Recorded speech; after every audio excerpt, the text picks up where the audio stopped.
Salut à tous. Il y a 2 jours, j'ai interviewé Qatar Foot FR qui nous a donc introduit au football qatarien. Voici donc l'interview quasiment au complet. N'hésitez pas à la mettre en fond et faire quelque chose à côté, par exemple jouer à FIFA, parce qu'il n'y a rien à voir, il faudra juste écouter et profiter. N'hésitez pas à me dire aussi si vous aimez ce genre de format, dans ce cas j'en referai. Bref, bonne écoute. Alors du coup, forcément déjà, peut-être pour te présenter un peu ton compte aussi. Eh ben, enchanté tout le monde. Merci, merci à toi, Kylian, de me recevoir aujourd'hui. Donc, du coup, moi, je m'occupe du compte Qatar Foot FR sur Twitter depuis maintenant un petit moment. Peut-être déjà 5 ans, je crois, à peu près. Ok. Donc, en termes d'activité, il y a un petit peu des hauts et des bas, mais ça, c'est un détail. Le but du compte est donc de relayer un petit peu l'actualité pardon, du foot qatari, à la fois en sélection et à la fois en club du championnat en général en français, du coup, pour l'audience francophone, qui, je pense, est plutôt très mal informée sur le sujet, comme de toute manière beaucoup de championnats asiatiques restent aussi bien placés que moi pour le savoir. Ah oui, ça c'est sûr. Euh, mais voilà, quand on est passionné, c'est cool. Et puis, ben voilà, moi j'aime bien relayer un petit peu ces infos-là. Voilà, je Ouais, ouais, pense que ça définit un petit peu bien. Mm. C'est vrai qu'en plus le football qatarien a joui, je pense, d'une assez mauvaise image, malheureusement, comme beaucoup de pays du Golfe, vu que Ouais. voilà. Mais euh, mais ça reste quand même un football important en Asie. Et comment elle t'est venue cette passion, d'ailleurs? Eh ben, c'est venu un petit peu bêtement. En fait, ben, j'ai de la famille qui habite au Qatar depuis maintenant plus de 15 ans. Et Ok. ben, à force d'y aller, à force de voyages, découverte un petit peu du foot local, etc., j'ai grandi. Ben, ma passion du foot s'est créée à la fois avec un club français, le FC Sochaux Montbéliard, Ah. club historique, et à la Mm. fois avec le football qatari, en allant du coup voir un petit peu ma famille là-bas. Et ben, pour être un peu plus précis, le premier match de foot qatari que j'ai vu, c'était la finale de la Coupe du Qatar en avril 2011, Ah oui. avec opposant Al Gharafa et je ne sais plus qui, pour être honnête avec toi. Mais tout ce dont je me souviens, c'est qu'il y avait Juninho, c'était un des derniers matchs de Juninho au Qatar. Et donc voilà, Ah oui, ça remonte. l'amour un petit peu du foot qatari, des paillettes, est venu un peu de là. Ce Effectivement. côté Ah oui. folie, ce côté folie, avoir des grands joueurs, mais à la fois à côté des joueurs qui savent pas aligner deux passes. Mm, J'ai mm, trouvé ça mm. incroyable. Ah, Du coup, voilà. voilà, ça me rappelle mes débuts quand j'ai commencé à suivre le football asiatique. J'ai commencé par la Saudi League en 2016. Et bah, c'était Dramatique. exactement pareil. T'avais quelques grands joueurs, enfin grands joueurs, même pas spécialement, mais quelques bons joueurs quand même qui venaient d'Europe. Et puis t'en avais certains, c'était compliqué, hein, compliqué. D'ailleurs, juste, 2016, ouais. dis-moi, dis-moi. Non, je disais juste pour la rediff et tout, j'avais pas de maillot qatarien, mais j'ai le maillot d'Al Ali 2016-2017, floqué Qatar Airways, enfin avec le sponsor Qatar Airways. Donc c'est le chose la plus qatari que j'avais dans mes maillots. Bref, bref, bref, C'est mieux que bref. rien. Oui, oui, oui, oui, oui, C'est oui. mieux que rien. Donc voilà. Est-ce que tu as un club que tu supportes, du coup, précisément au Qatar? Moi, je suis plutôt fan d'Al Sadd, Ah, un des plus grands clubs et des clubs les plus historiques au Qatar. Euh, et la saison qui m'a vraiment fait accrocher avec eux, c'est la saison 2017-2018 où ils ont cassé littéralement tous les records, où le duo d'attaque, le trio, allez, Akram Afif, dont on aura l'occasion de reparler, oui. Hassan Al-Haïdout, dont on aura l'occasion de reparler, et Bardad Bounedjah, le neuf de l'Algérie, Hmm. qui ont tout cassé cette année-là, qui ont établi un record de points encore jamais vu, qui ont, je crois, gagné 23 matchs sur les 24, Ah, quand même. avec une différence de but de plus 60, plus 70. Plus d'une centaine de buts marqués en 20 matchs, c'est quand même solide. Et on était à peu près, il me semble que Bounedjah était à plus de 40 buts sur l'année, Afif Hmm. plus de 20-25 buts. Bref, des stats hallucinantes. Ah, Et c'est venu un petit peu de là, entre autres. ok, ok. Bah, effectivement, ça donne envie. Et c'est marrant du coup, parce que au final, je le savais même pas avant de faire Slave, mais mon club préféré au Qatar, c'est Al Sadd, et le FC Sochaux-Montbéliard, c'est un de mes clubs préférés en France aussi. Donc finalement, comme Incroyable. quoi, ouais, comme quoi. Comme quoi, voilà. Bon, bah, est-ce que tu as d'autres choses à rajouter, peut-être sur ta passion du foot au Qatar? Sinon, on rentrera dans le vif du sujet. Non, non, pour le coup, je pense que ça résume plutôt bien. Ok, ok. Évidemment, ouais, on est passé sur le club préféré, mais je dois reconnaître que comme Mhm. beaucoup de choses, ce qu'a fait la sélection cette dernière saison, et je pense que c'est une bonne transition, et même depuis ouais, allez, 7-8 ans, c'est vraiment, vraiment quelque chose de passionnant, et c'est aussi de là que ça vient, évidemment. C'est aussi de là que ça vient. Ok, ok, bah très bien. Est-ce que, petite info pour ceux qui te suivent, est-ce que tu as écrit déjà pour des sites ou est-ce que tu écris même encore à l'heure actuelle pour certains? Alors, j'ai écrit pendant quelques années, allez, pendant 2 ans, pour le site Dernier Défenseur, Rest in Peace, cher Oui, ami, où on avait monté ça à plusieurs, allez, à une dizaine, quinzaine à peu près, de personnes qui ont aussi des comptes fans, si je me trompe pas, tu en fais partie aussi, non? j'en faisais partie sur la fin. Ouais, Voilà, sur la fin. ouais. Avec aussi d'autres gros comptes que vous devez certainement connaître un petit peu sur Twitter, si vous suivez un peu les pages comme celle de Kylian et la mienne. Et maintenant, j'écris également pour le 12e homme, quelques petits articles un petit peu à droite à gauche. On a baissé en rythme, mais on continue quand même à écrire quelques petites choses. Donc n'hésitez pas à regarder un petit peu si vous avez 2 minutes. Toujours intéressant. Ah, le 12e homme, c'est sympa. On voit c'est assez intéressant. Ouais, n'hésitez pas à aller checker un peu tout ça. De toute façon, dans dans la vidéo, je mettrai des liens en dessous, tous les liens en dessous. Voilà, ça sera nickel. Nickel. Maintenant, ce que tout le monde veut savoir, c'est comment tu te sens après la victoire du Qatar dans cette Coupe d'Asie. Bah, très très bien, extrêmement surpris, agréablement surpris en réalité, puisque bon, au vu allez, des 2 dernières années, ouais, 2 dernières années que nous a montré le Qatar, il y avait de quoi être inquiet. Et on était d'ailleurs très très très inquiet, surtout l'année 2023. On a enchaîné une année 2022 compliquée qui s'est ponctuée par une Coupe du Monde catastrophique. Je pense qu'on pourra y revenir un petit peu. Oui. L'année 2023 qui était ouais, très très médiocre également. Ce qui du coup était quand même assez décevant pour une sélection qui a fait autant de choses, qui a accompli autant de choses, qui est montée sur le toit de l'Asie en 2019, un petit peu à la surprise générale, mais avec un groupe relativement jeune, et de se dire que 4 ans après, que cette époque était déjà passée, et ça faisait un peu mal au cœur, mais ça, c'était du moins, c'était l'évidence absolue. Et là, la lumière au bout du tunnel, Tintin Marquez Lopez, le chauve espagnol incroyable, digne de Pep Guardiola et son crâne chauve incroyable. Ah, les chauves dans le Le, football. qui, les chauves dans le football, exactement. Non, qui nous a sorti une Coupe d'Asie incroyable à base de 7 matchs, 7 compos différentes. Chaque début de match, il y en avait 7, hein, 8. Ouais, Bref, enfin, 7. autant de compos que de matchs. Ouais, 7. 7 matchs, c'est ça. Ouais. 7 matchs, 7 compos différentes. À chaque fois, on a beaucoup stressé. On a beaucoup, beaucoup stressé. Avec des charnières centrales étonnantes.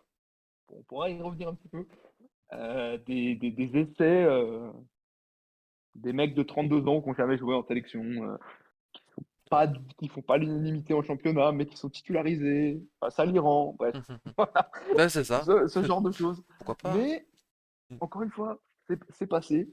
Ils ont eu la capacité, de dégoûter leurs adversaires et d'être très très solides défensivement, qui malheureusement n'était plus le cas depuis 2 3 ans et qui avait été la force du Qatar il y a quelques années, notamment lors du sacre aux Émirats Arabes Unis en 2019, et même lors d'autres compétitions, je pense à la Copa América également en 2019, où les qualités défensives de groupe, pas vraiment individuelles, mais vraiment de groupe du Qatar, qui savaient mettre le but et défendre et subir pendant tout un match et partir en contre et éventuellement faire la surprise comme ça, bah, c'était une des qualités du Qatar de Félix Sanchez 2019, 2020, 2018 également, et qui avait été perdu. Et c'est bien de le revoir. Et du coup, ben, ça a été, je pense, à mes yeux, la clé du titre avec un autre chevelu, mais on en reparlera plus tard, je Ouais, pense. ouais, ouais.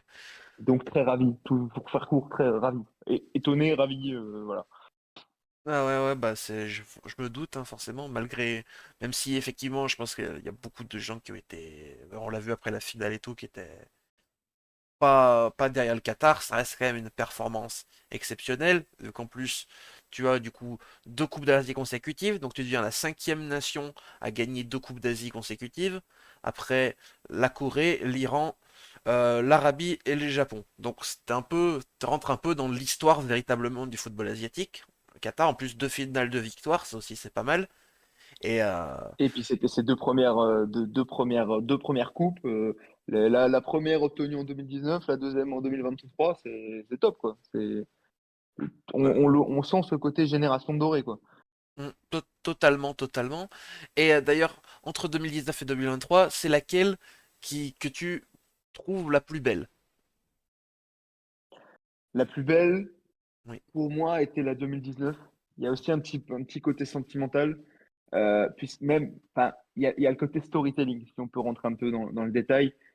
En 2019, pour remettre un petit peu dans le contexte, politiquement, enfin géopolitiquement, du moins, le Qatar était totalement isolé sur la scène régionale, même internationale en réalité, puisque depuis le 4 juin 2017, et ce jusque début 2021, si je ne me trompe pas, donc à peu près pendant 4 ans, ok, les voisins du Qatar et les plus grandes puissances du Golfe et les grandes puissances arabes de la région, donc l'Arabie Saoudite, les Émirats Arabes Unis, l'Égypte, et j'en passe, ouais, ont mis au banc le Qatar politiquement, économiquement, sur beaucoup d'aspects, hmm, euh, qui a été assez dur à vivre pour le peuple qatari. Il y a eu pas mal il y a eu une petite crise économique, inflation, etc., un petit peu comme ce qu'on peut vivre en Europe maintenant. Il y a eu ok, énormément de perturbations, comme je disais, politiques, internes, en termes de vols commerciaux. Il y avait énormément de perturbations parce que les espaces aériens étaient fermés. Certains sont encore fermés jusqu'à ce jour, mais ça s'est un petit peu rétabli. Et donc, d'imaginer qu'en plein milieu de cette crise politique au sein du Golfe, qui est vraiment majeure et qui a vraiment défini, qui a redéfini beaucoup de choses, de s'imaginer que dans un pays où, grosso modo, les citoyens qataris étaient persona non grata, il n'y avait hmm, pas un seul fan qatari, les drapeaux qataris étaient interdits dans les tribunes aux Émirats Arabes Unis en 2019. Les personnes qui en avaient étaient sorties du stade.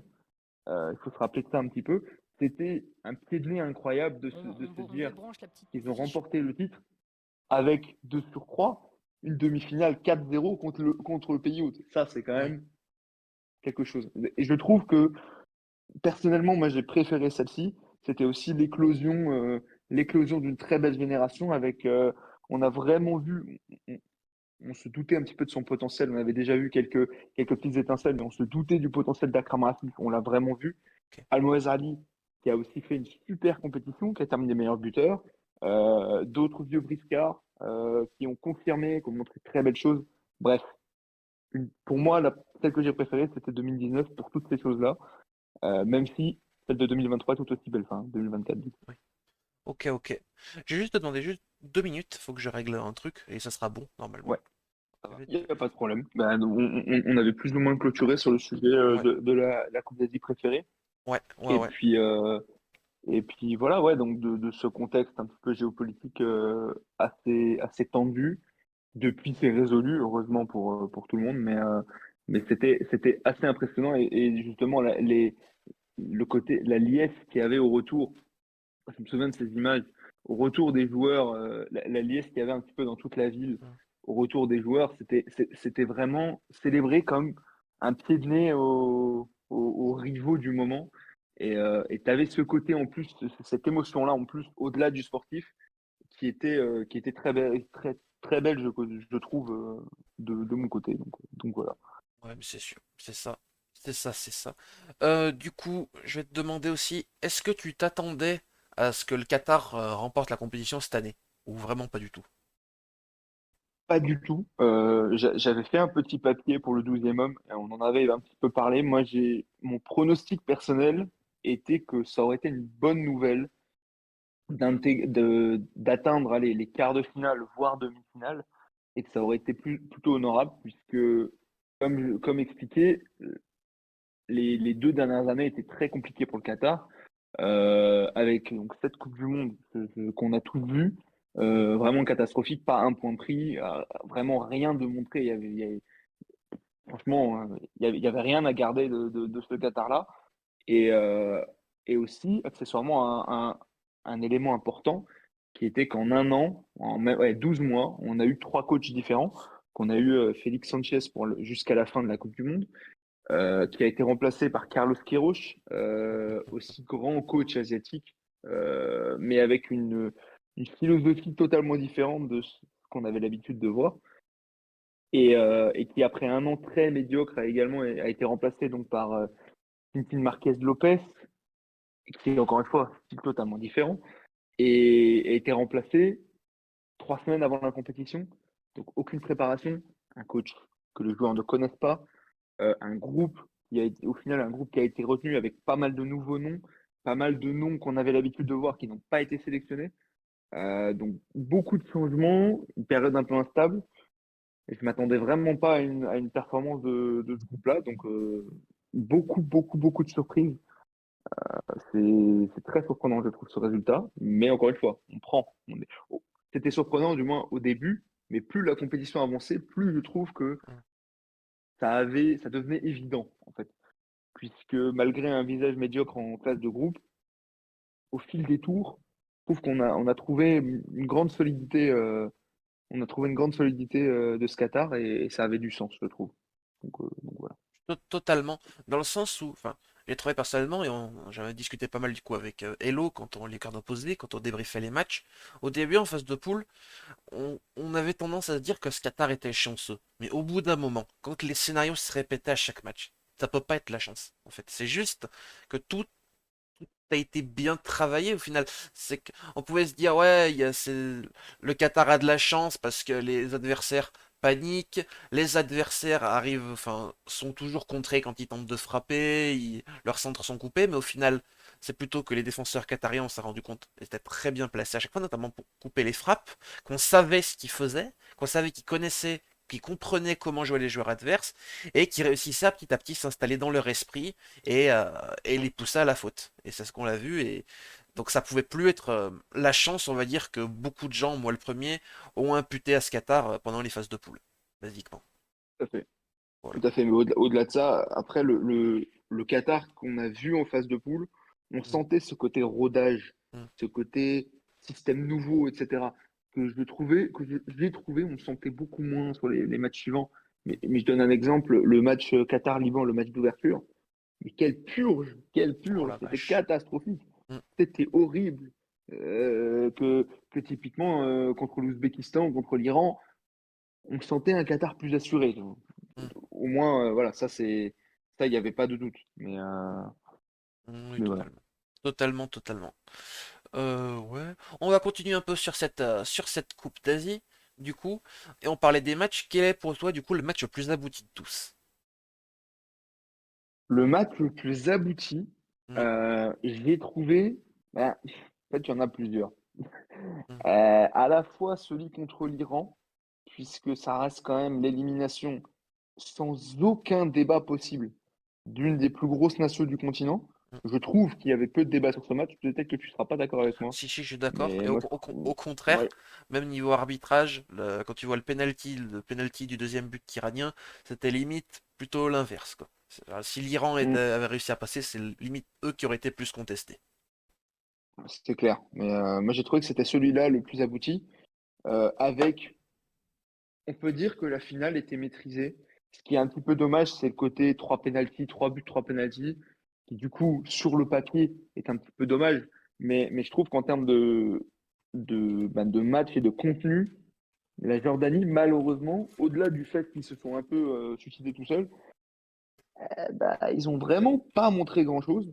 Et bah, moi, je trouve que ouais, le Qatar a bien maîtrisé. Donc, soit l'Iran, soit la Jordanie, mais une petite pièce quand même un petit peu plus sur le match contre l'Iran, Ok. qui était vraiment d'un autre niveau, je trouve, et contre un adversaire d'un autre niveau surtout. Et ben, je te rejoins sur ça aussi. Voilà. Est-ce que tu pourrais ressortir au milieu de ça les trois meilleurs Qatariens de cette Coupe d'Asie pour toi? Ça va être un choix assez facile, Mm, je trouve. puisque pour moi, en numéro un, sans aucun débat, on va trouver Akram Afif, évidemment, Oui. qui est meilleur buteur et, si je ne me trompe pas, meilleur passeur aussi. Oh, Du... oui, sûrement. Il me semble, hein.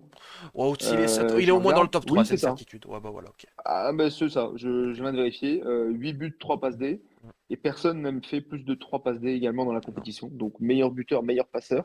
Mm, Qui est quand même notable, je trouve, qui a été vraiment l'homme à tout faire et le métronome de cette équipe.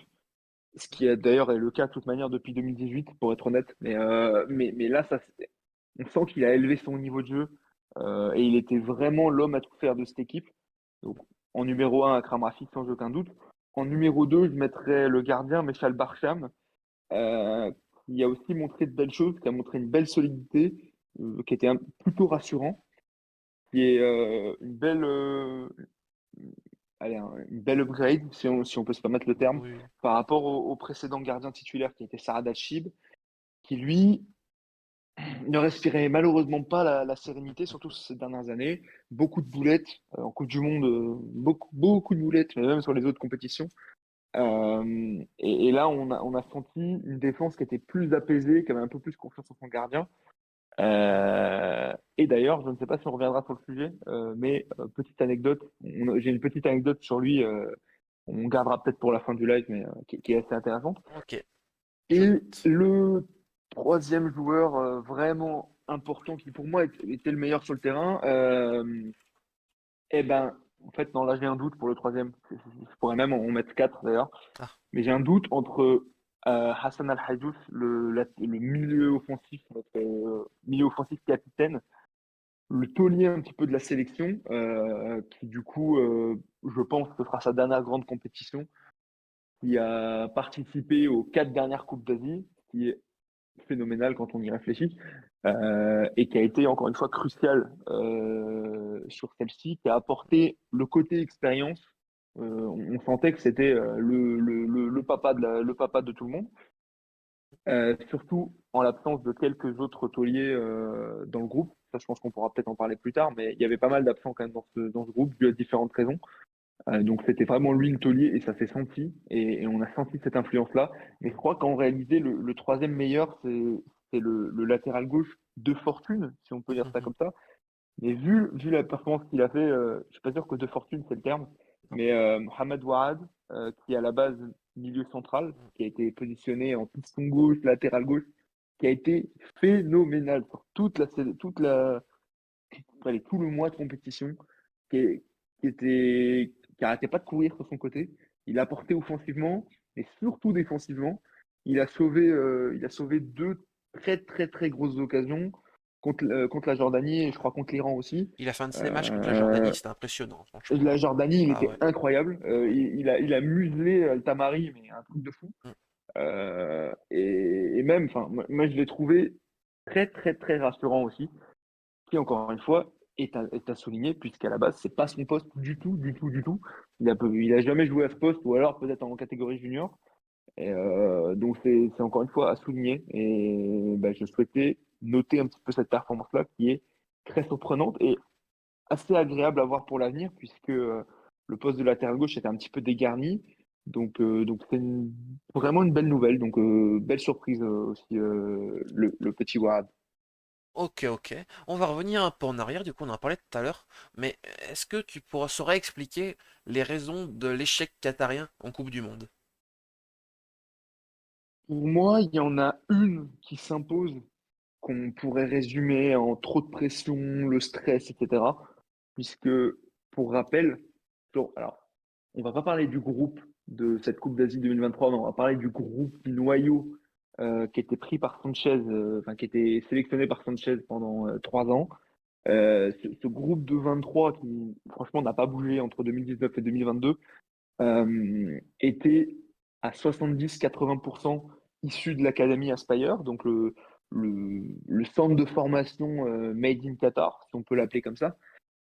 Euh, et donc ces joueurs-là ont grandi depuis les années, et la fin de la décennie 2000-2010, ont grandi avec l'objectif 2022, Coupe du Monde 2022. Soyez prêts pour la Coupe du Monde 2022.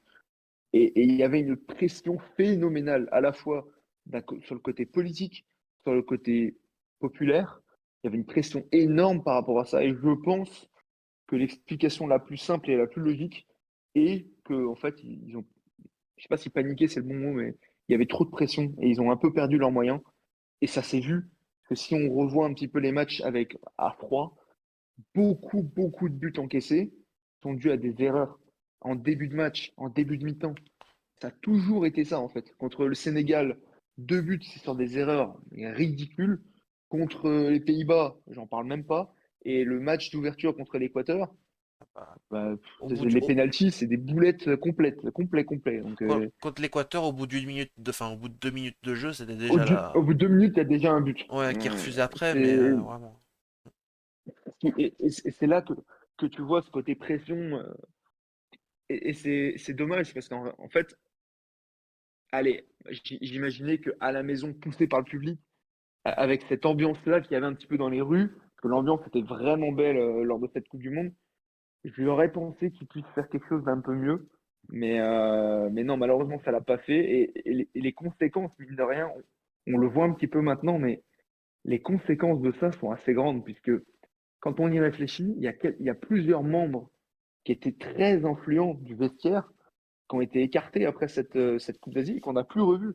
Le plus notable, je pense, serait de parler de Abdelkarim Hassan, qui, pour rappel, pour ceux qui ne connaissent pas, est quand même un grand sacré monsieur dans le football asiatique, puisque donc il a remporté la Ligue des Champions asiatiques avec Al Sadd en 2013, 12, 13. J'ai un doute sur la date, mais J'ai un doute aussi. quelque chose comme ça. Ouais. Je crois que c'est ça. Donc, il a remporté la Ligue des Champions asiatiques, le seul titre qatari depuis 15 ans en Ligue des Champions asiatiques. Il était l'un des joueurs les plus influents du vestiaire avec Hassan Al-Hajdouch, donc vraiment le taulier également. Euh, il avait un style très particulier. Il a été élu meilleur joueur asiatique de l'AFC en 2018. Il était aussi responsable, en grande partie du moins, de la super saison avec Al Sadd, la saison dont j'ai parlé, saison à 100 points en 22 matchs, 100 buts en 22 matchs, pardon, quasiment que des victoires et 60 buts pour un duo d'attaque. Il était grandement responsable de ça et il a été totalement évincé de la sélection. Il a carrément quitté le Qatar après la Coupe du Monde. Enfin, son contrat a été résilié par le club pour des raisons très futiles. Il y aurait c'est encore un peu flou, on n'a pas vraiment toute la lumière là-dessus, mais les rumeurs les plus insistantes qui sont parues dans les journaux étaient pour des querelles avec quelques supporters en ligne, sur Twitter, Snapchat, etc. Et de se dire que une mauvaise compétition, il a fait une très très mauvaise Coupe du Monde, plus des querelles bêtes sur Internet, ont complètement stoppé la carrière de ce mec qui était l'un des meilleurs joueurs qataris de ces 20 dernières années, mais sans aucun doute. Mm. En termes d'impact, je trouve qu'on l'a senti sur les derniers mois. Tout le fait que je disais, l'arrivée de Warad sur son côté gauche est une vraie bonne nouvelle, puisqu'il y avait vraiment personne à sa place. Et, et d'avoir un remplaçant, c'est bien, mais tu vois, en termes, ce que je disais en termes d'impact, cet échec-là, cet échec en Coupe du Monde, il y a eu un impact psychologique, il y a eu un impact au niveau du groupe. Il y a plusieurs cadres qui ont été évincés. Mm. Et je pense que ça a pas aidé pour la reconstruction en 2023. Mais bon, Surtout, apparemment, c'est derrière nous. surtout que Queiroz s'était passé de Al Khaïdos et d'Akram Afif, il me semble, pour la Gold Oui, Cup. c'était passé bah, pour la Gold Cup, en effet. Mais ça, je crois que c'était plus pour des raisons un petit peu repos, etc. Ok. Mais oui, en effet, c'est vrai que quand tu vois un coach nommé il y a 2 semaines qui te fait un groupe sans tes 2 meilleurs joueurs, Mm. mais il y avait pas Al-Mouazzali non plus, hein, d'ailleurs. Hein. Ah, Bon, tu fais bon, compliqué, hein, ah.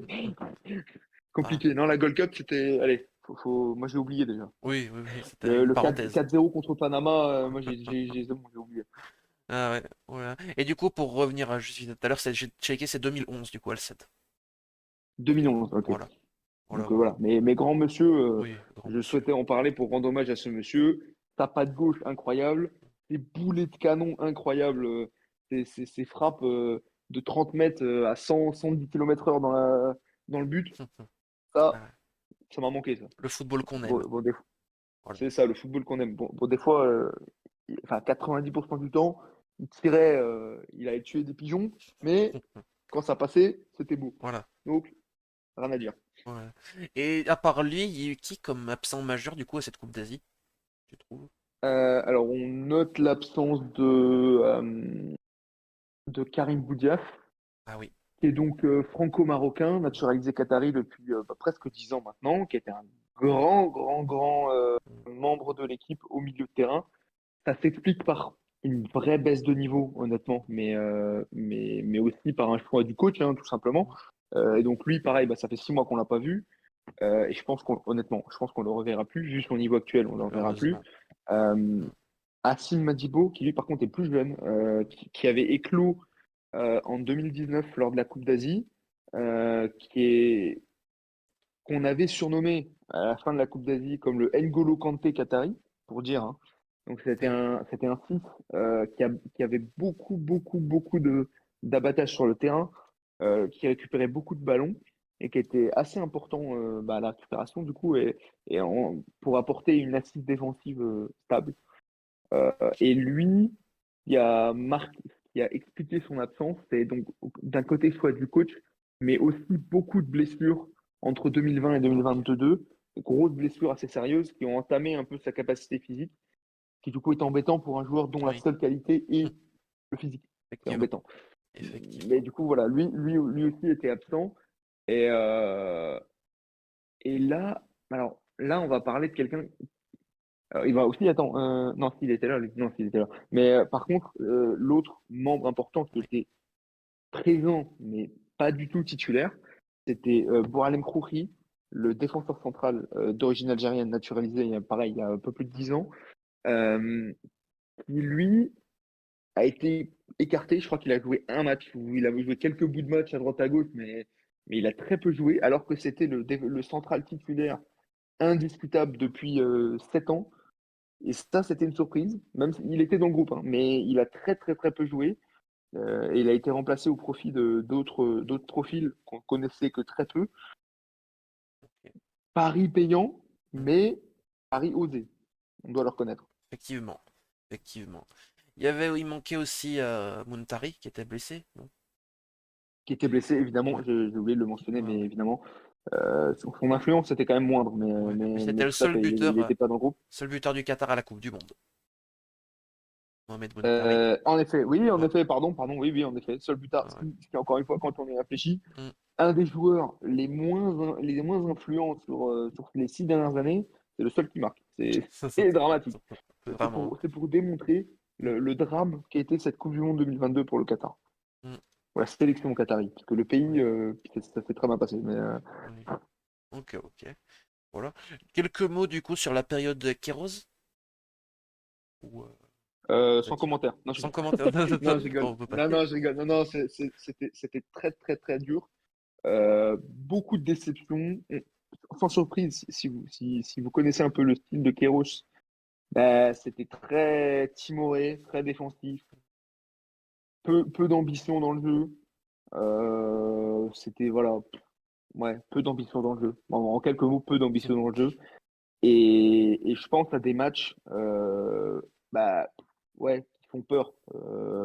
Des défaites dramatiques. Je pense notamment à Croatie U23, où on a pris un score, je sais plus c'était combien, mais un 3 ou 4-0. Tu souffles, hein. Franchement, t'as mal, hein. Ah ouais. C'était dur. C'était très, très dur. C'était très, très dur. Et d'ailleurs, parlons de ça. C'est assez important parce que les langues se sont un petit peu déliées. À la télévision qatari, juste après la compétition, il y a eu pas mal de questions posées au cadre. Donc, je pense notamment à Abdulaziz Hatem Ok. et Hassan Al-Haïdouz, qui ont été interrogés par la télé qatari et Ok. qui ont répondu ben, des questions. Je pense à la question qui était: quand avez-vous eu le switch mental de se dire que c'était possible de gagner la compétition? Hassan Al-Haïdouz, qui, pour rappel, est le capitaine, hein, donc c'est pas n'importe qui, répond, antenne nationale, répond quand on a viré Carlos Queiroz. Là, tu fais bon, Ah ok. oui. Ok, ok, Ok, ok. d'accord, Ah, message reçu. c'est bien parce que Et, Kéroche, partout où il passe, à la fin, ça laisse toujours des bons souvenirs. Et ça, c'est bien, ça. ah, ouais, ça on adore, ça on Ah, adore. Et puis, on- même chose sur le stade carrément à chaud. Là, c'était le jour de la finale. Interview sur le terrain à la fin du match avec Hatem, qui pareil dit quelque chose du genre, du même style qui était voilà, par rapport à une réponse, il est long et il ajoute à la fin, on s'est senti beaucoup mieux depuis qu'on a changé de coach et en fait la dynamique est revenue et la cohésion de groupe est revenue, ce qu'on avait perdu avec quand Keros était là. Et encore une fois, on dit long Oui, et bah, pas que du bien du coup. Donc voilà. ok, ok. On est pas mal revenu sur cette Coupe d'Asie. On va parler peut-être un peu de l'avenir maintenant. C'est du coup, Tintin Marquez, tu me disais qu'il resterait pas normalement.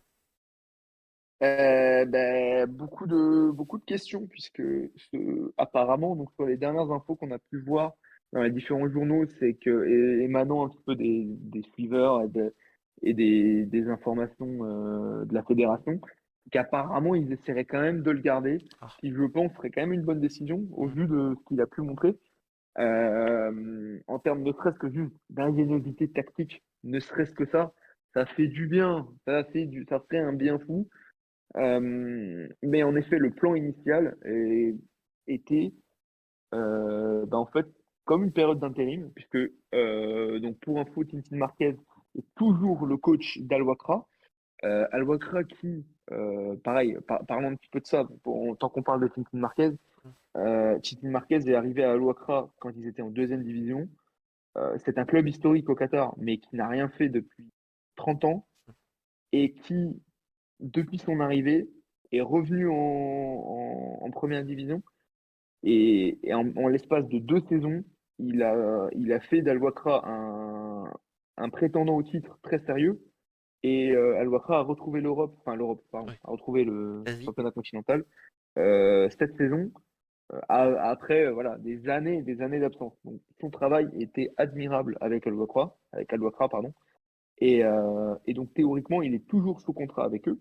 Et l'idée est qu'à la fin de la Coupe d'Asie, il revienne à nouveau à Al-Wakra. Mais je crois qu'ils vont essayer de voir pour changer un peu ça, puisqu'il a quand même fait un très, très, très bon travail. C'est sûr. C'est sûr, et ça serait bizarre. Et sinon, est-ce qu'il y a quelques noms qui ont fuité, peut-être, de coachs qui pourraient reprendre le Qatar? Franchement, moi, j'ai pas vu de nom. Ok. Il y avait eu voilà, pas mal de rumeurs bah, quand Kéroche était parti. On avait vu du Hervé Renard, etc. Mais je crois que il y a peu de, ouais, il y a peu de mouvements, pour l'instant, il n'y a pas vraiment de rumeurs qui sortent. Ok. D'un côté, peut être rassurant, parce que Mhm. ça peut dire que peut-être que Marquez restera à la fin, qui aussi peut être inquiétant, puisque du coup, S'il reste pas, il y aura pas de solution. Voilà. à l'instant T, il n'y a pas de solution. Mais après, les prochaines échéances sont pas non plus tout de suite. C'est Mhm. bientôt, mais c'est pas tout de suite, tout de suite. Mhm. Donc bon, faut voir un petit peu les prochaines échéances. Il y a des échéances en mars Oui, pour les qualifications à la Coupe du Monde contre le Koweït. Et donc 2 matchs contre le Koweït. Et après, ce sera en juin contre l'Afghanistan et l'Inde, qui de toute après. manière reste quand même un groupe très, très, très abordable. Oui, oui, Donc bon, même avec un coach intérimaire ou pas de coach, ça devrait le faire. oui, oui. Mais bon, ce serait bien d'avoir un peu de stabilité pour se préparer correctement. Un peu plus qu'en 3 semaines, ce serait mieux. Oui, c'est sûr. C'est sûr, c'est sûr. On va continuer un peu de parler de l'avenir, parce qu'on a parlé de Tintin Marquez, mais aussi, c'était là, on va dire, la dernière danse pour Al Khaïdos, pour Ahmed Fatih, pour Ismail Mohamed, pour Ahmed Al Eldin, pour Abdulaziz Atem. On a pu du coup par contre observer des joueurs comme Youssouf Abdourissag ou Jassem Gaber. Comment est-ce que tu vois la génération qui arrive? Euh, encore difficile à dire puisque Hmm, malheureusement le championnat qatari, un petit peu à l'image du championnat saoudien, est quand même rempli de beaucoup de grands noms et enfin de grands noms, du moins de grands, ouais, si, de grands noms en fait, principalement en provenance du championnat européen, voilà, 32, 33, 34 pré-retraite, tout ça, ouais. qui du coup coupe un petit peu barre un peu la route aux jeunes pour éclore. Pour donner un exemple, hein, Almoez Ali, Hmm, qui a fait une Coupe d'Asie incroyable en 2019, qui était un des hommes centraux du système qatari de la sélection n'était pas titularisé par Belmadi et ses autres coachs jusque 2022. Qui, Ah, quand quand même, même. quand on y réfléchit, est dramatique, hein. Bah oui, oui, pour le 2020. Ah, ouais, je savais pas. Donc, La vache. ah oui, c'était dramatique. Donc, on le retrouvait un petit peu sur l'aile. Des fois, il était au milieu. C'était compliqué. Encore maintenant, ses stats en club, c'est catastrophique. C'est vraiment pas bon. Mm. Et non, il était vraiment pas mis en confiance. Donc, sa route était barrée. Donc, lui, il a passé quasiment toute sa carrière à Al Duhail, les polices, police, sécurité civile plutôt, Ok. qatari. Ça se fait beaucoup dans les pays du Golfe, Oui, les oui. clubs de l'armée, clubs de la police, Même, etc. même dans toute Et l'Asie. voilà, dans toute l'Asie en général. Sa route était barrée par Youssef Al Arabi, puis par Michael Olunga maintenant. Mm. Ils sont quand même solides, hein. Pas de doute sur eux, hein, Mm. mais du coup, c'est un peu embêtant parce que les talents locaux sont pas vraiment la preuve de briller. Je prends encore une fois l'exemple de Youssef Abdourizag, qu'on n'a pas beaucoup vu. On l'a vu rentrer, faire quelques entrées, etc. Mais on n'a pas vu grand-chose de lui. Et donc, voilà. Je trouve que sur cette Coupe d'Asie, il s'est bien débrouillé. Il a montré des choses très intéressantes. Et il peut être assez intéressant, encore une fois, pour remplacer quelqu'un de la stature d'Al Haïdou, c'est pas évident. Mais il a quand même montré des très belles choses. Donc, sur ce côté-là, je suis assez allez, rassuré de voir qu'il y a quelques petits joueurs qui vont s'imposer. Après, malheureusement, pour être honnête, le secteur qui me fait très peur, c'est le secteur défensif, Ok. puisque la ligne défensive se compose principalement de Pedro Miguel, 32 ans, Mm. Lucas Mendes, 33 ans, Boualem Khouri, qu'on n'a pas trop vu, mais qui originellement était titulaire, Mm. 33 ans.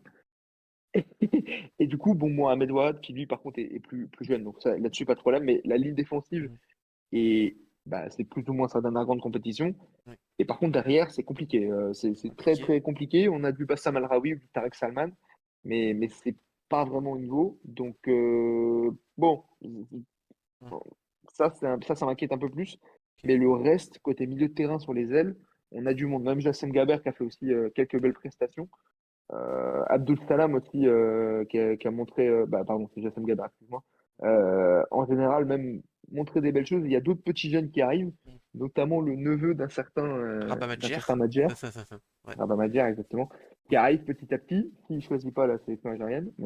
Je pense pas. Honnêtement, je Mais, pense pas. mais bon, je pense pas non plus. Mais voilà, en tout cas, il y a quelques petits noms qui arrivent. Le secteur qui me fait peur, c'est quand même le secteur défensif, puisque pour le coup, latéral droit, il n'y a personne, mais vraiment personne, hein. Ah oui. Personne.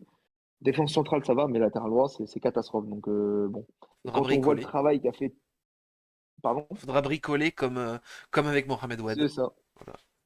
Exactement, faudra Mm. bricoler.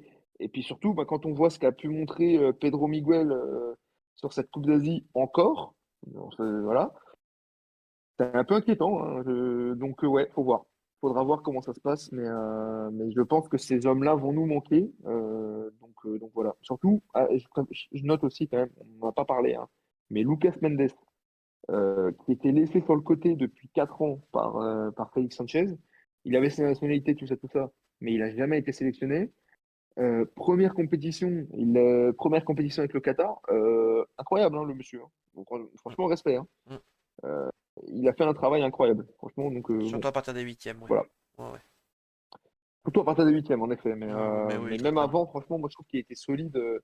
Il a apporté une solidité, encore une fois, qu'on n'a pas vue depuis un moment. Et puis balle au pied, Lucas Mendes, niveau relance, c'est quand même mieux que beaucoup d'autres Ouais, défenseur. Donc, c'est pas mal c'est aussi à clair. ce Non, non, niveau-là. c'est solide. Mm. C'est Mm. solide.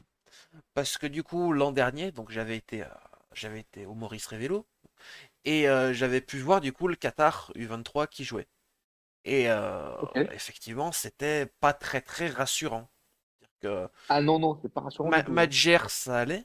Il y avait aussi Nabil Irfan, qui j'avais trouvé très En intéressant. effet, Par contre, après, le reste, compliqué, compliqué, hein. Surtout qu'en plus, bon, c'est ça, dur, hein. ça je l'ai pas eu de moi, mais du coup, Nico, qui est du coup celui qui gère Hello, qui avait été Oui. interviewé un peu les coachs qatariens, et il leur avait posé la question, comment est-ce que vous travaillez pour l'avenir? Et la seule réponse qu'il avait eue du coach, c'était Le Qatar est un pays de sport, nous aimons le sport. Fini. Donc, Ouais, c'est dur, hein. voilà. Ça laisse un peu sceptique sur la Mais, suite, mais on verra.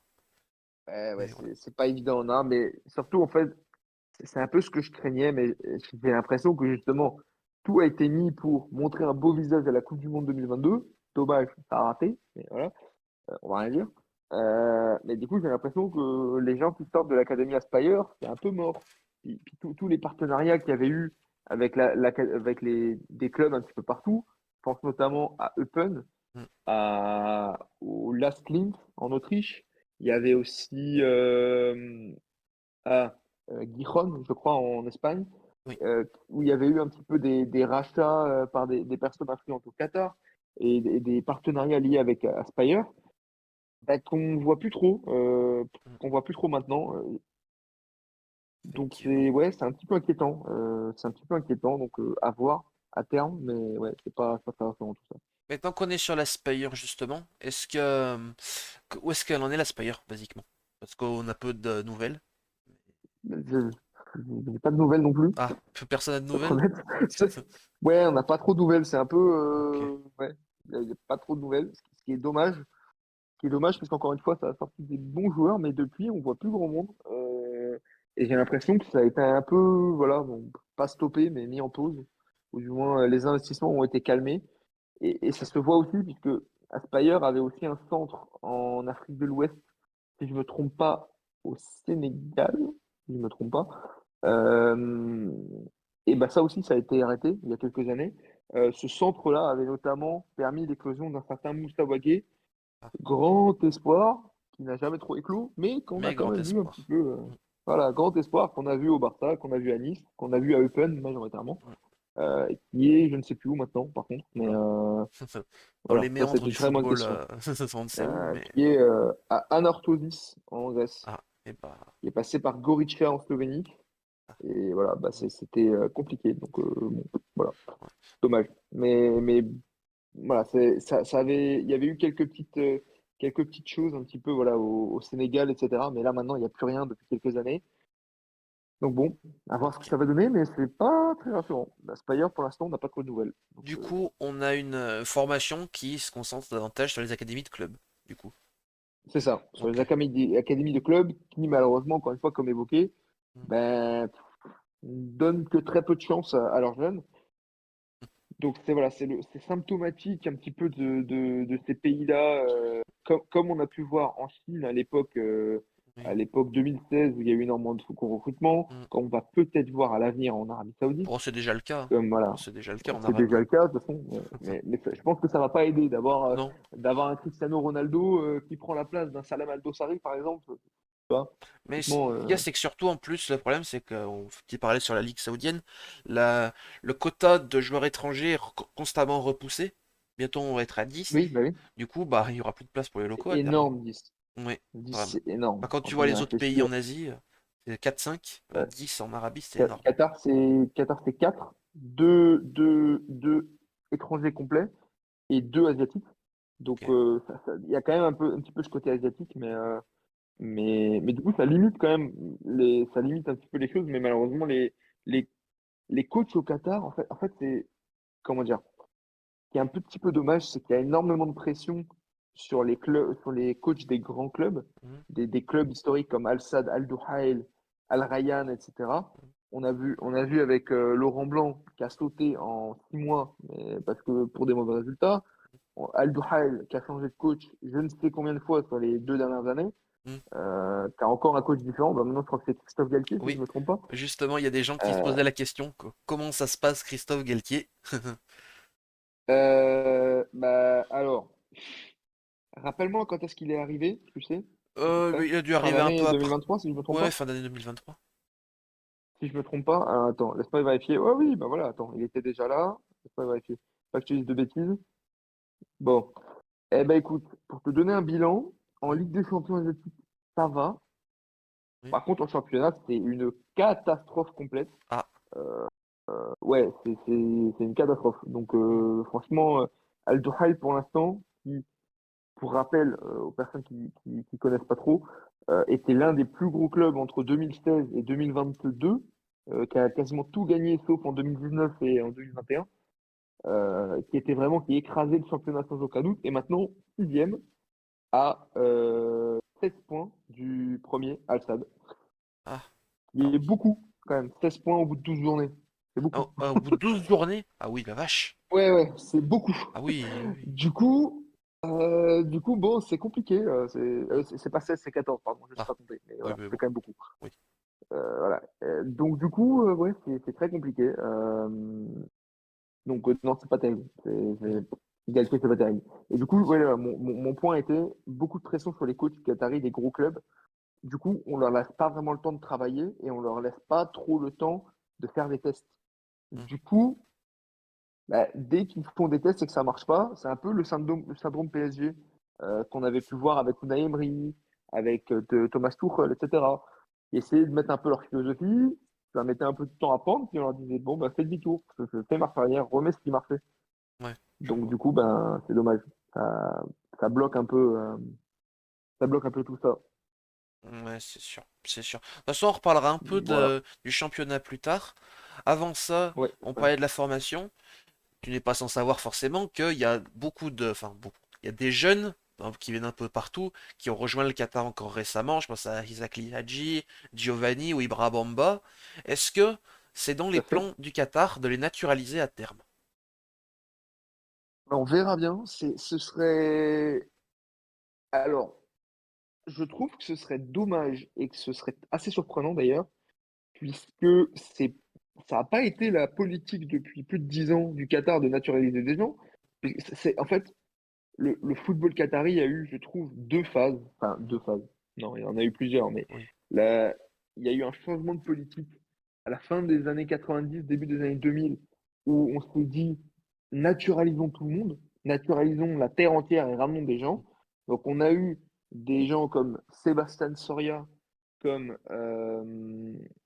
comment il s'appelle? Rodrigo Tabata, ah, ça qui va ont parler à été. certains dans Voilà, le chat, Rodrigo ça. Tabata, ça faudra qu'on en parle de lui, parce que quand même, ça c'est quand même un sacré phénomène, hein, ce Mhm. monsieur. Rodrigo Tabata, etc. Ce genre de joueur, un Paraguayen, un Brésilien respectivement, et Pedro Miguel évidemment, qu'on a toujours vu, qu'on voit encore en sélection. On a eu Amine Lecomte, formé au FC Sochaux Montbéliard, Ah, puis gardien de la sélection pendant quelques années. Donc il y a eu une grosse période de naturalisation qui n'a absolument pas marché. Et du coup, quand ils ont vu ça, ils se sont dit, bon, passons sur la formation. Et ça ouais, a plutôt marché. Donc j'espère qu'ils vont rester un petit peu sur cette philosophie d'investir sur la formation, etc. Puisqu'on a bien vu que la naturalisation n'a pas vraiment marché. Et en plus, avec les règles FIFA qui ont été durcies il y a quelques années, je ne vois pas pourquoi ça marcherait. Mais, euh, mais qui sait? On ne sait jamais, hein, on peut être surpris. oui. Mais bon, tu as oublié de mentionner par exemple Ilyes Hosni aussi, du Après, PSG, il est prêté, qui est à Al donc Sadd maintenant. ouais, mais il est prêté, donc Ouais, mais il je pense retournera qu'il peut-être va au y rester, PSG. non? On sait jamais, on sait jamais. On sait jamais. Voilà, On sait jamais. Bon, vu qu'il joue pas, je suis pas sûr qu'il va rester, mais oui, on verra. voilà. On verra bien. Hmm, Mais, euh, mais ouais, en tout cas, à voir. À voir, moi je n'y crois pas trop. ok. C'est une possibilité, mais j'y crois pas trop, personnellement. Et j'espère pas, surtout, en fait. Pour être honnête, j'espère pas du tout, hein. Bah, j'espère pas non plus pour vous parce que pour voir ça dans d'autres pays, c'est rarement une réussite malheureusement. Non, malheureusement, Voilà. non. Ah ouais. Et peu importe après, même si pour le coup ils sont jeunes, donc ça, on va dire qu'une naturalisation tôt, ça pourrait leur permettre d'inculquer le jeu qatari, ça reste quand même assez rarement productif. Voilà. Ah oui, non, Voilà. très rarement, malheureusement. Peut-être le Encore une seul fois, bon exemple, ça a été Karim Boudiaf. non, Même non, pas? il y en a d'autres. Ouais, enfin, Il y en ok, a d'autres. ok. Mine de rien, Sébastien Soria était le meilleur buteur du Qatar enfin, pendant Ah, un moment, avant d'être supplanté par Hassan Al-Haïdous, puis Al-Moazali dans la foulée. Mais Sébastien Soria a quand même fait une belle carrière à l'international quand même. ok, ok. Donc on doit quand même reconnaître ça. Hmm, Mais bon, c'était pas non plus, oui, voilà, c'était pas incroyable quoi. ok, ok. On va parler un peu, on va reprendre un peu sur le championnat. Donc, le championnat qui reprend le 19 dans 5 jours. Comment Oui. tu estimes son évolution sur les 5-6 dernières années? Est-ce qu'on est sur un championnat en forte croissance, en forte montée de niveau, comme la Saudi Pro League? Est-ce qu'on est sur un championnat au contraire qui régresse? Je pense à la J-League ou à la K-League. Comment on se situe? Moi, j'aurais plutôt dit un championnat qui régresse. J'estime que l'âge d'or de la Qatar Star League, enfin, qui s'appelle autrement cette année, mais, la Expo Star League cette année, Ah, mais pour faire la promotion de l'exposition au Qatar. ok. Euh, mais donc la Qatar Star League qui a, je trouve, assez régressé sur ces 3 4 dernières années, qui a en fait plafonné 2020, je trouve, à peu près, hein. Je pense que c'est un petit peu le, le moment où ça a un peu plafonné, puis on est passé sur une phase un peu décroissante. Ok. Et ouais, pour l'instant, c'est pas terrible. Il n'y a qu'à voir les résultats en Ligue des Champions asiatique, qui sont très, très médiocres. Là, si je ne me trompe pas, est-ce que c'est cette saison ou la saison passée? Je crois que c'est cette saison, Oui, il n'y a où aucun pour la club première qatarien. fois Mm, c'est cette année, hein, c'est ça, oui, hein. j'allais en parler plus Voilà, tard. pour On en la parlera plus première tard, fois. justement.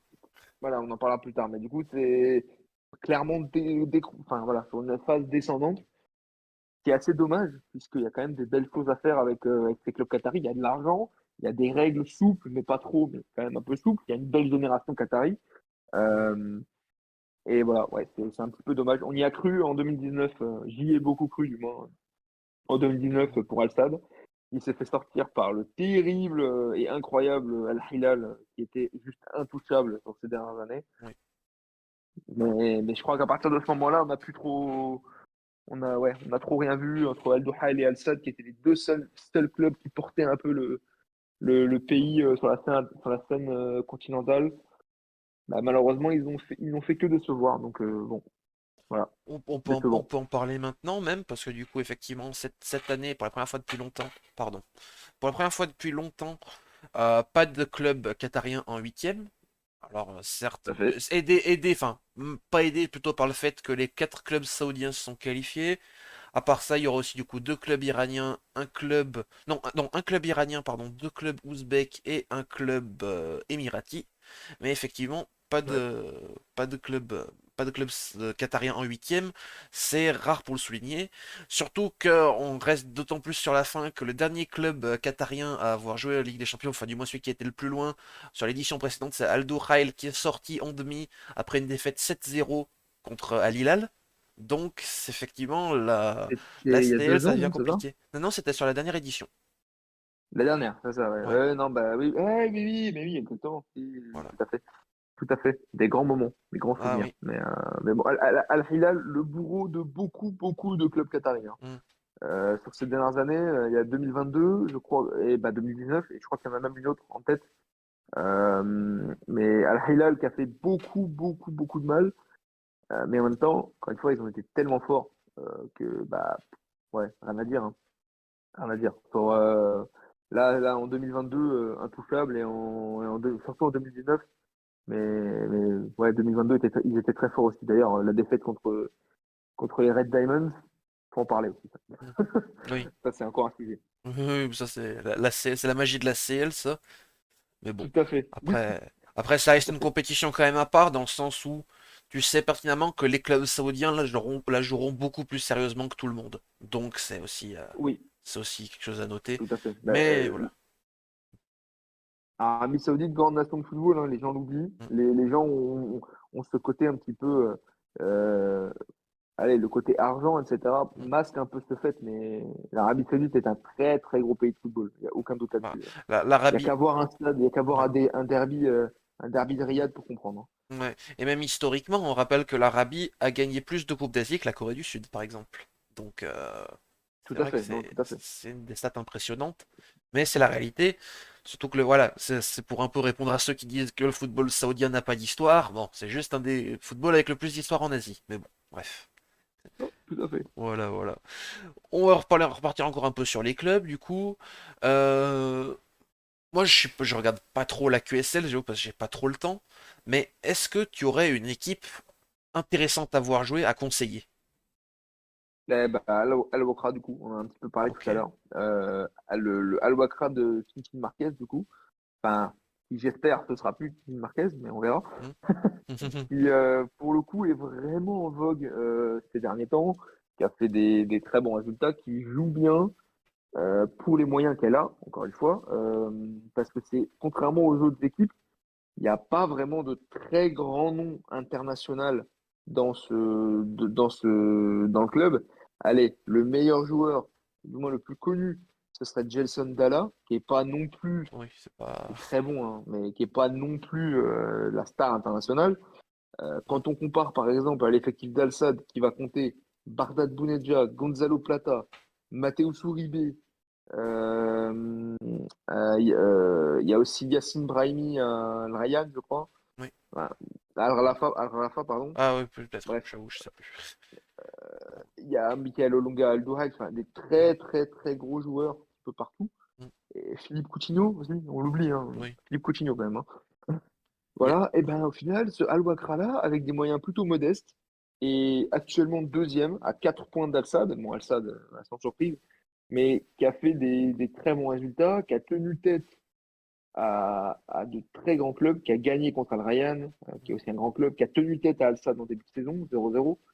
Ok. Et bon, en tout cas, ils montrent de belles choses et j'espère qu'ils vont continuer à progresser au fil de la saison et au fil des saisons pour devenir à nouveau un grand club du championnat. Et d'ailleurs, la reprise du championnat ce week-end se fera avec un Al Wakrah Al Sadd en match Ah. tête d'affiche, du coup. Le Dauphin contre le leader. Ah bah c'est une belle manière de reprendre ça. Franchement, ce sera Tout à peut-être le fait. match à suivre ce week-end, du coup, si des gens veulent se mettre Ouais, je à la pense. QSL. Ok, Ouais. ok.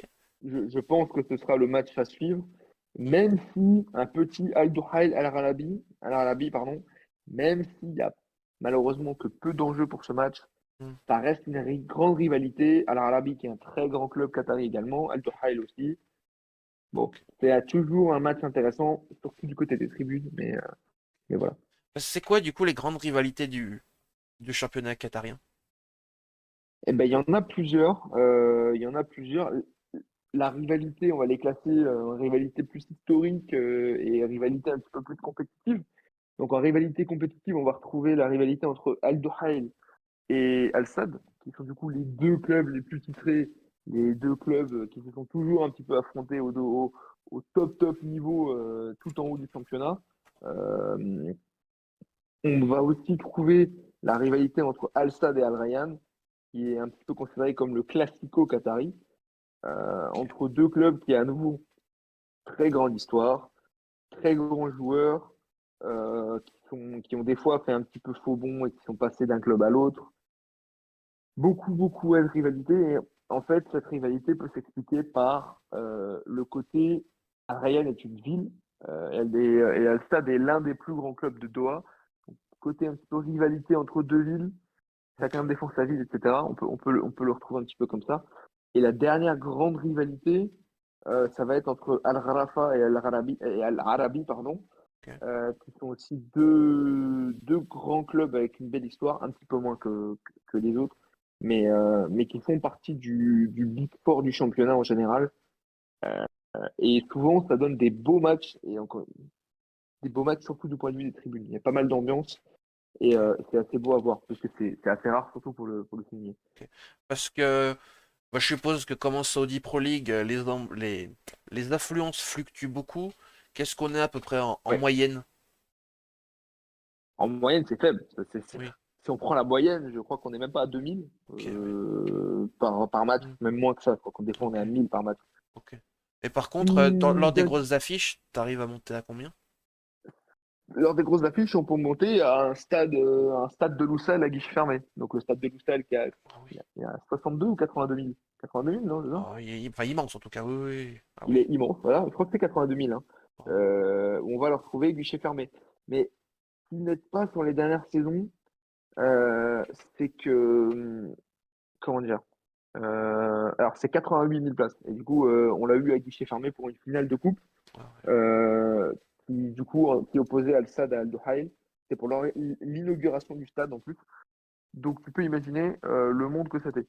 Ouais, je me doute, oui, Mais oui. à noter, par contre, que ce qui n'aide pas, c'est que ces dernières années, il n'y a plus vraiment de stade à domicile, stade à l'extérieur. Pardon, excuse-moi. T'inquiète. Que, en fait, les stades de la Coupe du Monde sont utilisés comme stade un petit peu pour tout le monde.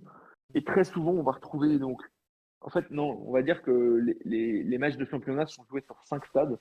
Le Ok, stade de Lusail, le stade d'Al Wakra, le stade d'Al Janoub en forme de perle, ok. le stade historique d'Al Sadd, le stade historique d'Al Dohaïl et le stade d'Al Gharafa, mais non, et le stade d'Al Rayyan, pardon, le nouveau d'Al Rayyan. Et en fait, bah, comme tu as pu remarquer, il manque quand même pas mal de clubs dans la liste. Hmm. Et en fait, bah, tous les matchs, ils jouent sur ces 5 stades et pas ailleurs. Donc, Ah, c'est quand même pas évident d'avoir des stades. Les matchs à domicile à l'extérieur, tu sais jamais trop c'est où. oui. Le stade, il change tout le temps. Bref, Ah c'est ouais. pas forcément l'idéal, donc Non. ça n'aide pas la chose. Mais d'un autre côté, ça permet quand même d'avoir des stades de meilleure qualité, avec des plus grandes capacités, un petit peu de meilleure acoustique, etc. C'est un petit peu mieux, mais bon, pour voilà, les clubs comme Al Rarafa, etc., c'était pas terrible. Tu joues jamais dans ton stade, Al Ahly surtout, qui est un stade, l'un des plus vieux stades au Qatar, qui est plein centre-ville, à côté de la corniche. L'avenue principale est vraiment emblématique au Qatar. D'accord. Bah, le stade n'est jamais utilisé. C'est dommage, quoi. C'est Parce que, dommage, bon. ouais. Hmm. Donc voilà, toutes Après, ces petites choses. ça permet de rentabiliser aussi les stades, du coup, qui ont été construits pour la Coupe du Oui, Monde. tout à fait, non, tout à fait, tout Déjà, à le fait. fait d'avoir pu les utiliser pour la Coupe d'Asie, c'était déjà une bonne chose, on va dire, dans la quête de rentabilité de ces stades. Tout Voilà. à fait, non. Puis après, encore une fois, on n'est pas vraiment forcément dans des pays qui cherchent la rentabilité Oui, non je sais plus. bien. Ça reste des pays qui ont un budget excédentaire, etc. Oui, Donc, oui, oui. je pense que la rentabilité n'est pas nécessairement le critère premier, mais en effet, de se dire que c'est pas comme des stades, comme les stades qu'on a pu voir pour l'Euro 2012, stades en Ukraine, des Hmm. stades en Russie qui sont plus utilisés du tout et qui sont laissés en ruine. Oui. Bon, c'est mieux de voir ça plutôt que voilà, C'est là aussi je voulais en venir, que mais l'inverse. voilà, ouais, ouais, totalement. Totalement, Ouais, totalement. c'est ça. Totalement. Est-ce que on a parlé des équipes à conseiller? Est-ce que tu as quelques joueurs aussi, comme ça, pêle-mêle, même pas forcément qui étaient à la Coupe d'Asie, mais Que ça arrive, hein. ouais, Ouais. qatariens Bah, qui jouent bah, en QSL et qui t'intéressent? pour moi, un des vrais bons joueurs bah, depuis quelques années, il montre des belles choses. Il est un peu sur sa fin de carrière, mais il a passé un long moment au Qatar et dans le Golfe en général. C'est Mohamed Ben Yedou, algérien, Ok, qui du coup est passé par Al-Shabaab et Al-Fujairah aux Émirats Arabes Unis entre 2015 et 2019, qui avait fait quelques petits bons matchs là-bas et qui est arrivé à Al-Wakra en 2019 et qui depuis bah, fait chaque année sa saison à 10, 12 buts. Bon, pour rappel, 10-12 buts paraît pas énorme, mais on est sur un championnat à 22 matchs, pas à oui, 38. Donc 10-12 buts sur 22 matchs, c'est quand même pas mal. Chaque saison, voilà, il fait ses stats, il fait ses matchs, il a un apport intéressant. Donc moi j'aime bien Benetton et je trouve que c'est un joueur un petit peu intéressant à surveiller. Et sinon en joueur notable, moi on va repartir un petit peu sur des classiques, sur les joueurs de la sélection qatari, et je pense notamment à Akram Rafif, qui bah, chaque week-end nous fait quand même des sacrées prestations, hein, mine de rien. Il nous ok. fait des belles choses, mais voilà, il y a malheureusement pas de joueurs peu connus qui se démarquent. Et qu'encore une fois, on reste toujours sur les, les joueurs allez, qui ont fait une belle carrière en Europe, etc., qui brillent ici, des Brahimi, Yohan Boli, Farid Boulaya, etc., quoi. Ce Ok, genre de ok. monde. Bounedjah aussi, du coup, j'imagine. Bounedjah, évidemment, mais lui, Qui par contre, est. on l'a pas trop vu en Europe, Oui, du oui, oui, coup. Enfin, même oui, pas oui. du tout, si je me trompe pas. Non, non, pas du tout. Bounedjah. Ou On y a peut-être cru, peut-être un an, mais je sais pas. Mais rarement, quoi. non, je pense que c'est Même fini. pas, Je ouais. pense que ça y est, c'est terminé. Mais Ouais, ouais. moi, j'y ai cru très fort après sa saison 2019 à 39 buts en 22 matchs, quand même, hein. Chapeau Incroyable. bas, hein. Ouais. Incroyable quand il réfléchit. Mm. Et après la saison 2020-21, qui était la première saison de Xavi, enfin la première et dernière saison de Xavi à Al Sadd, avant qu'il rejoigne le Barça, où du coup, il y avait des rumeurs, quand il a rejoint le Barça, bah, des rumeurs qu'il ramène Bounedjah au Barça, ce qui malheureusement n'est pas arrivé.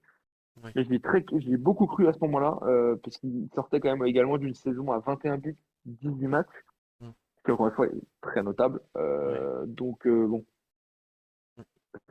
c'est dommage. Je pense que Je pense que le coche est raté pour Bounedjah. Oui. Et j'espère qu'il n'est pas encore raté pour Akram Rafik, Et mais ben, j'y crois pas trop parce que c'est marrant parce que tu viens d'anticiper ma prochaine question. Il y a des bah rumeurs voilà. qui parlent qu'Akram Afif voudrait revenir en Europe. Qu'est-ce que t'en penses? Est-ce que Ah, c'est faisable? Est-ce que voilà.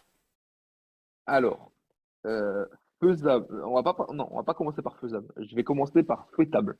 Est-ce que c'est souhaitable? Oui, puisque je trouve, et là les mots vont être durs, hein, pour moi c'est criminel de ne pas avoir un joueur comme ça en Europe. Pour moi, il éclabousse la Ligue 1 tous les jours. Mais tous les Oui. jours, il n'y a même pas de débat. Ce joueur est incroyable. On peut, en fait, il y a le côté statistique, il y a le côté impact sur le jeu, il y a le côté créatif. Ce mec pue le football. C'est ce qu'on aime, quoi. C'est- Passons un petit peu sur le côté statistique pour les gens qui ne connaissent pas. Saison 2018-2019, 22 matchs, 26 buts. Saison 2019-2020, 15 buts, 9 passes D. Saison 21-22, 14 buts, 17 passes décisives. Tu prends les championnats, enfin les matchs en équipe nationale. Donc là, on a parlé de la Coupe d'Asie, 8 buts, 3 passes D en 7 matchs. Bref, il y a pas assez de stats pour prouver l'impact de ce type. Quand on voit un match, on voit que lui.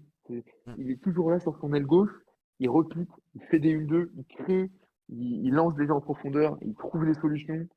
Ce joueur a vraiment une palette très complète et je trouve ça vraiment dommage de ne pas voir en Europe. Donc oui, très souhaitable de le voir en Europe. Est-ce que c'est faisable? Moi, pour l'instant, je n'ai pas vraiment entendu de rumeurs vraiment sérieuses sur un départ en Europe. On avait eu à un moment donné quelques rumeurs en Angleterre, mais bon, ouais, ça s'est jamais trop fait. Et je pense que le plus gros frein à ça serait le côté un peu pécunier, puisque du coup, faut quand même pas oublier que les joueurs qataris ont des très très gros Oui. salaires. Euh, et du coup, c'est difficile pour un club européen de seconde zone, c'est pas le mot, mais allez, Oui. qui va jouer peut-être la Conference League ou ce genre de choses, de se payer un joueur qui, je crois, gagne, je crois que cette saison, c'est dans les 250-300 k par mois. Ah ouais. C'est pas évident, hein. C'est pas évident. Et du coup, bon, Surtout qu'en plus, si même si le joueur est incontestablement excellent, tu auras toujours cette peur des clubs de devoir s'aligner sur un si gros salaire, sachant que le joueur n'a jamais rien prouvé en Europe. Donc, il y aurait ah ce oui, frein aussi, mais voilà, tout à pour fait. Ah, aussi, puis il y a un côté aussi talentueux adaptation, soit c'est le totalement joueur. Oui, oui. différent, hein. Oui, C'est totalement différent comme football. oui. On l'a vu, je trouve, avec les différents passages du Qatar en Copa América ou Gold Cup. Oui, On a vu le côté culturel, enfin, la culture football qui était totalement différente. Pas seulement sur le côté populaire, engouement, etc., mais sur le côté comment on joue au foot, oui. comment les joueurs sont, sur le côté juste même, c'est tout con et on n'y pense jamais, mais sur le point de vue génétique, enfin, Oui. les joueurs asiatiques ils sont quand même plutôt petits, Oui. frêles, c'est pas forcément le mot, mais voilà, ils sont quand même moins imposants, moins musculeux que des joueurs d'Amérique du Sud ou autres. Encore une fois, ne faisons pas de généralité, mais c'est quand même Mais si, souvent le mais cas. globalement, c'est Quand même. souvent. Ouais. Moi, je pense quand même à, voilà, en Coupe du Monde, on l'a vu contre l'Équateur, les Qataris ils se sont fait bouffer physiquement, ils Mm. n'étaient pas là. Et en face, l'Équateur, c'était des monstres, hein. Ouais. Donc, du Voilà. coup, typiquement, d'avoir un joueur, voilà, en termes de physiquement, hein, Kramaric, Mm. c'est pas un joueur imposant du tout, hein. Il est assez petit, léger en plus. Je crois qu'il fait même pas 1m70, à peine plus. Ouais, de- Pardon, 1m76, pardon, je lui fais un ouais. truc. 1m76, excuse-moi, mais bon, ça reste quand même pas non plus extrêmement Non, non, grand c'est sûr. pour un poste d'avant, voilà. Donc bon, Mm. ouais, faut voir. Mm. Il y a un peu des risques là-dessus. Tu rajoutes le côté pécunier, tu Mm. rajoutes le fait que les clubs européens n'ont rien à foutre du championnat asiatique. Pardon, hein, quoi. Oui, oui, Et si, si, voilà, du tu coup, peux le dire. À part quand c'est et le du Japon. coup, À part quand c'est le Japon. ah voilà, ouais, quand c'est le Japon, la Corée du Sud, parce Ça que va. voilà, c'est fancy, c'est voilà, Voilà. tu comprends. On va pas rentrer dans le côté politique, Non, mais voilà. du coup, Mm. voilà, à part Altamari, qu'on voit quand même bien en Europe, Et Roussanov, qui, qui petit à petit fait son et creux à oui, Lens. Ouais. tout à fait, tout à Mm. fait. Bah sinon, ouais, il y a pas grand monde quoi. On a vu si, on a eu quand même. le légendaire Eldor Shomurodov, mais qui a quand Shomurodov, même pas ouais. fait grand-chose. Shomurodov, pardon, mais qui Ouais. n'a pas fait grand-chose du coup. Des choix de Et carrière un les Iraniens, peu. Voilà. choix de carrière étonnant, mais Mm, les Iraniens, pardon, Taremi et Admoun, surtout Taremi, oui. qui ont quand même fait des belles choses. Mais pareil, Taremi, on a attendu un moment avant qu'il rejoigne l'Europe. Hein. Taremi, Ouais, bah c'est pas venu oui. tout de suite. Hein. Oui, parce que même les Iraniens, t'as vraiment ce frein aussi. Et d'ailleurs, au final, là, apparemment, il va signer à l'Inter. C'est quand même pas je veux pas dire pas normal, Ce qui est fou quand même. Hein. mais qui signe si tard dans un grand club. Alors Porto, c'est un grand club, mais ça reste le championnat portugais, ça reste pas Tout à fait. Du top 3 continental, quoi. Donc Tout de à fait. devoir rejoindre si tard un grand club, c'est que c'est surprenant. Et Et c'est puis, voilà. bon, entre toi et moi, c'est surtout de le voir rejoindre cette année-là, parce que Oui, il sort de 3 saisons oui, incroyable. incroyables avec Porto. Cette Oui, année, il est quand même très très moyen, et c'est cette année qu'il va bouger. Je ne comprends pas, mais moi, ok, oui, si bah, tu veux. on Mais peut chercher. On peut chercher. voilà. La politique football, Hmm, voilà, me dépasse. oui, et moi donc. Et moi donc. Ouais, ouais. Bon, et bah, si t'as autre chose à rajouter, sinon je vais te poser la dernière question, du coup. Je t'en prie. Quel avenir tu vois pour le football qatarien en général, sur le moyen et puis sur le long terme? Donc moyen terme, on va dire d'ici la fin de la décennie, et long terme, ça sera pour dans 20 ans, 30 ans, etc. Il y a le côté optimiste qui va se dire que le Qatar va continuer à investir sur la formation, que le Qatar va continuer sa politique de soft power, de briller par le sport. Ça reste voilà, une politique publique plutôt assumée. On l'a vu avec le côté organisation de beaucoup de compétitions majeures. Coupe du Monde de handball en 2015, les mondiaux d'athlétisme en 2019, Coupe du Monde, bref, enfin, plein de choses. On le voit par ça, on le voit par l'investissement sur l'équipe nationale, sur le PSG, tout ça.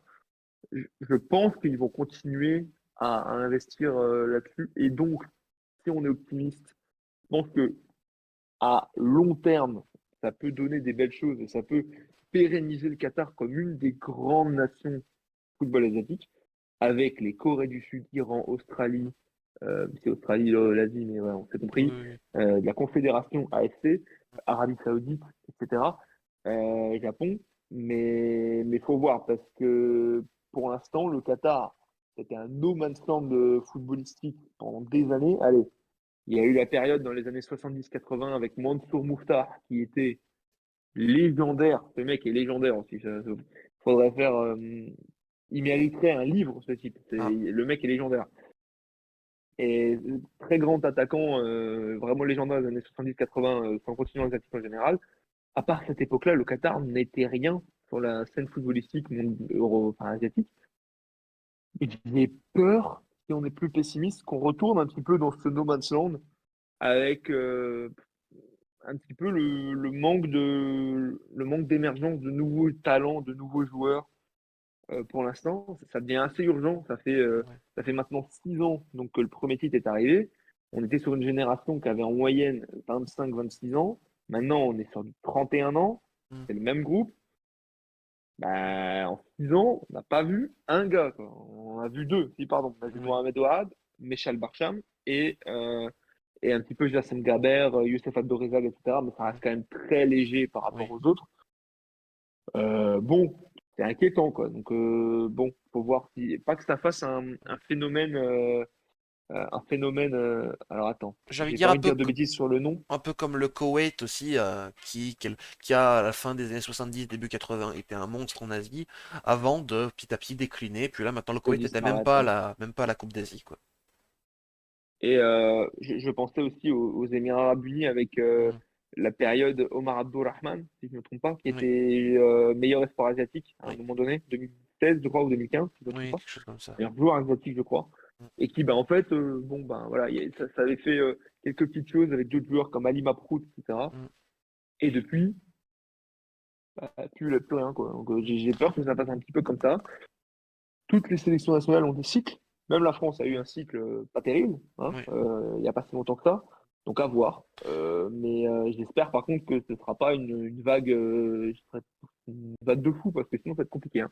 oui, oui, oui. Mais c'est Sinon vrai ça qu'en va être plus, dur. plus particulièrement dans le golf, t'as au final jamais des sélections qui depuis, on va dire, les années 70, où c'est vraiment l'explosion du foot asiatique, t'as aucune sélection qui a toujours été au top niveau.